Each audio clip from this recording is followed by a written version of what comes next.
Balita ko may asawa ka na.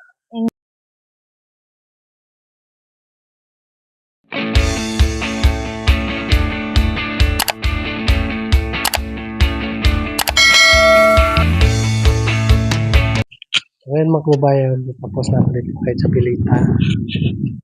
Napansin ko nga may tao doon sa bahay nila Judian.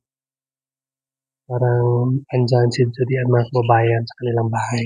So, paisip ako nga puntahan natin sila ngayon para makumusta natin yung kanilang sitwasyon dyan. Para din makita no, ang kanilang bahay. Dito lang naman po yung bahay nilang mga kababayan.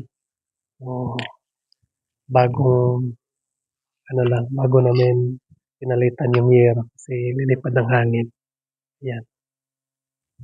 So, nakatali na po ang kanilang mga atip dito mga kababayan kasi sobrang lakas ang hangin. Dito may mga bahay na din dito mga kababayan. Hindi pa natapos. Hindi ko alam kung kanino itong mga bahay. Samahan nyo lang sa mga kababayan. Puntahan na lang natin para ma-update natin sila. Kung yan.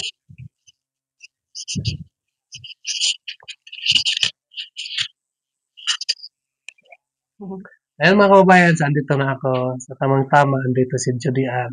Kumusta? Okay lang po. Hindi na kita nakilala eh. Akala ko sinong artista nandito sa bahay. Ikaw pala. So, saan ka nakatira? Nag-aral ka pa ngayon? Hindi na. Hindi na kasi. Nag-work po ako sa Davao. Doon ka na sa Davao. Sa kalendaryahan. Oo.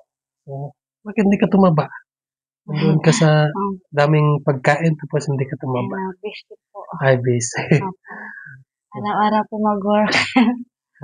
Araw-araw ko may ginagawa doon. Laging nakatayo. Maghugas ng plato, gano'n.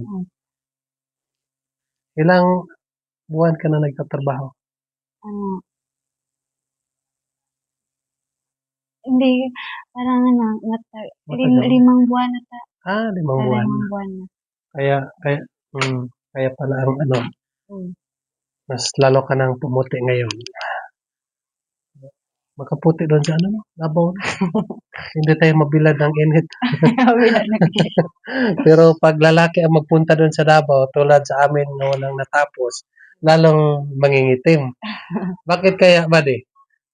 Kasi nandoon sa contraction nagtatrabaho. So, ayan mga kababayan, no?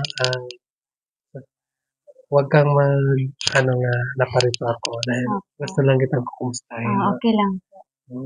Baka naka-disturb ako sa iyo. Okay lang. Baka may ginagawa kayo dito nga wala naman. tapos naka-disturb ako sa inyo. Okay lang. So may kahanap din sa inyo ng mga subscriber natin. Dahil po ay matagal nga hindi na kayo nakita sa aming vlog. Kaya ay nandun ako kay Jabilita. So napaisip ako nga puntahan ka na lang dito. So tamang-tama nandito pa rin. Bakit? Kailan kayo nandito? Kanina pa? Kanina pa. Kaninang alas 6 at So madaling araw kayo galing doon sa Davao. Yan. So nasaan yung mama mo? Nandun sa Bukid. Yung papa mo. So yung nakatira dito yung ate mo. ate. Yan. So mabuti naman pa ay nalagaan ng ate mo yung bahay niyo. Para pag uwi mo galing ng trabaho, meron kayo matuluyan. Diba? Hirap kasi pag uwi natin tapos wala kayong matuluyan, kahit saan na lang. Thank you po sa nag-alaga ng bahay. Kahit wala ka dito pero malinis naman po yung bahay. Hindi tayo makatayo ng bahay tulad nito 'pag tayo-tayo lang. Opo. So, thank you talaga sa sponsor po, Thank you po, Sir mm, Paul. kahit wala na kami nag-vlog sa inyo pero nagpapasalamat pa rin tayo sa nagtulong sa atin, 'di ba? Opo. Thank you po. Maraming salamat. Balita ko may asawa ka na, Hindi pa po, jowa lang. ha? Jowa. Sayang. So, may jowa ka na ngayon. Mm. Mabait naman yung jowa mo. Mabait mo po. Dito, nasama siya sa akin dito kasi gusto sa mga matingin daw siya sa lugar namin. Matingnan niya yung kapaligiran. Dapat sinabi mo sa jowa mo nga itong lahat na makikita mo 'to ay akin niya, sa amin niya. Ano yung jowa mo, Bisaya? Bisaya, taga Malita. Malita. Yun doon kami kagagaling lang namin ng Malita. Nadaanan pa namin. Doon kami sa nakalimutan ko na yun. Basta malayo. So, nadaanan namin yung Malita. Nagmi-mission kami doon. Mabuti ay nagpunta yung jowa mo dito para makita yung lugar natin. Anong nasabi niya sa lugar natin? Maganda daw. Maganda din. Yung view daw. So, hindi niya sinabi nga kaya pala maganda ka dahil sobrang ganda po yung lugar niya. Baka magalit yung jowa mo nga nag-usap tayo. Natulog po. Pinapakilala mo ba nga may tumutulong sa'yo noon si Sir Paul Opo. o ganun, alam niya. Alam niya. Mabuti pinapaalam mo. So, walang problema. Wala naman pong problema sa kanya. Kasama kayo doon sa trabaho, Bali, yung amo namin, isa lang po. isa lang. Pero iba kayo ng Iba-iba po. Stay pa ko sa amo ko, tapos siya po sa Magsaysay po siya nakatira. sa Magsaysay. Malayo lang kami, pero magkita lang kami kapag mag-work na. So, mabuti. So, kailangan nga wala ka ng balak na mag-aral pa. Mag-aral pa po. Mag-aral ka pa. Dito lang po ako mag-aral kapag gusto ko lang mag-ipon na po. Mag-ipon pa ako Mag-ipon ka muna. ng pera. Mag-ipon ka muna ngayon. Tapos, pag susunod, may klase na po, mabalik na po ako mag-aral. Para, ang gagawin mo ngayon, mag-ipon ka muna. Para pag klase na may magastos ka. Opo, pambili po ng gamit para sa open po. Yan. So, diskarte lang mo. Dahil marunong naman tayo maghanap buhay ngayon. So, diskarte na. Saka, meron ka pang mama din, di ba? So, ayos lang. So, laban lang sa buhay. Habang may buhay, may pag-asa pa. At sana huwag kang magalit sa amin, no? Okay lang. So, ayaw ko lang po sa iyo nga gawin mo lang ang tama sa buhay mo. Alam ko naman po na matalino ka. So, ikaw na bahala mag-desisyon. Diba?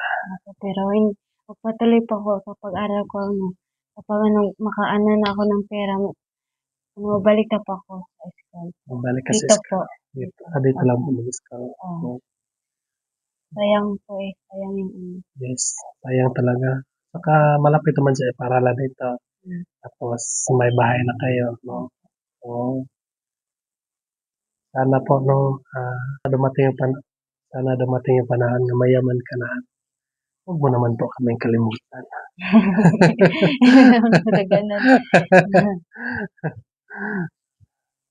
Yan. So, hindi pa kayo nagkita ng mama mo? Hindi pa, puntahan po namin doon. Ay, magpunta kayo doon. Buti dito. Madaanan naman ng motor papunta doon, di ba? Puntahan po namin.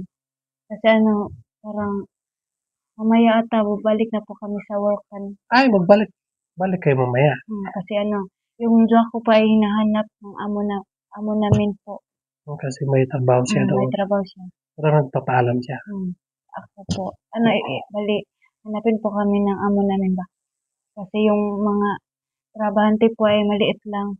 Hindi Maliit kayo lang. marami. Hindi po. So, kailangan nga makauwi kayo agad. Opo. Kailangan ngayon nga mapuntahan niyo yung magulang niyo na mamaya ay balik kayo doon sa trabaho. Opo. Ganda, no? So, maganda. Wala na akong masabi mga babae. Maganda. Maganda talaga. So, yung trabaho niyo doon ay gabi. Siya po panggabi po, tapos ako po, pang-araw. Oh, Pang-araw, panggabi po sa kanya. yan. Maganda kasi yung kaysa dito lang sa bahay, naka-standby, walang magawa. Diba? Mas mabuti yung magtrabaho tayo para makaipon naman kahit konti. Opo. Anong tanim ng mama mo doon? Magulang. Ano po mga kamuting kahoy at saka iba pa. Mabuti doon kasi may karsada na doon, di ba? Opo. Mana na po ng motor. Pwede na sila magtanim dito kahit ano itanim nila. Kasi may karsada na. Problema kasi yung walang daanan. Pag may produkto tayo, sobrang hirap. Malawak yung lupain nyo doon? Hindi na lang po, maliit lang. Maliit lang. Opo. Buti, ilan kayo magkakapatid? 8 ata. 8. Bakit? Parang wala akong nakita dito ang kapatid mo. Nag-aral po yung isa.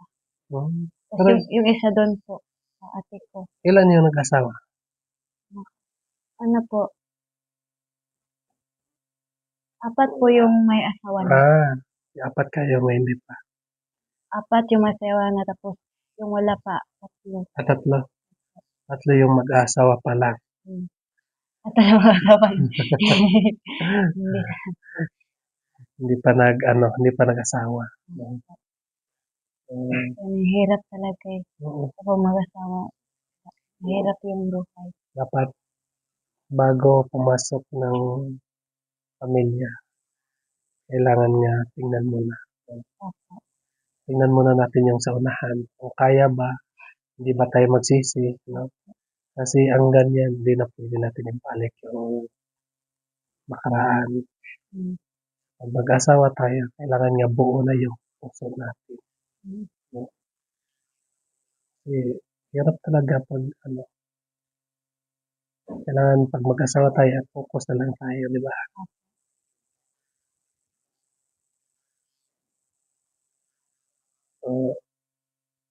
Magpapaalam na po. Thank you po sa pagpasok mo dito sa bahay. Okay lang po. Kala ko kasi hindi ka na magpapasok sa amin dito sa bahay. Okay lang. Maraming pong salamat kasi pinuntahan po kami dito. Kala ko hindi na. Hindi, nagpunta lang ako dito kasi naalala ko rin. Sabi nila doon, nandito si ngayon lang.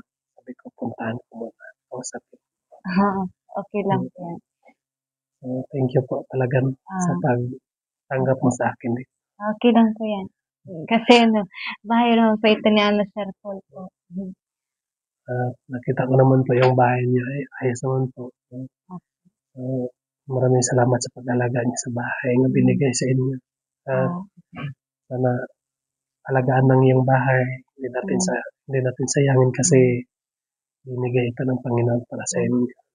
Marami pong salamat po kay Sir Paul na binigyan po kami ng bahay ng ganito po. Maganda na bahay.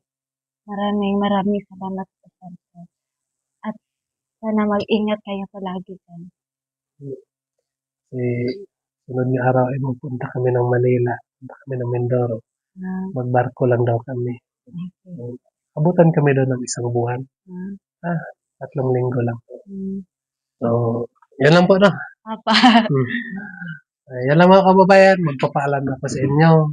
Maraming salamat po sa inyo lahat.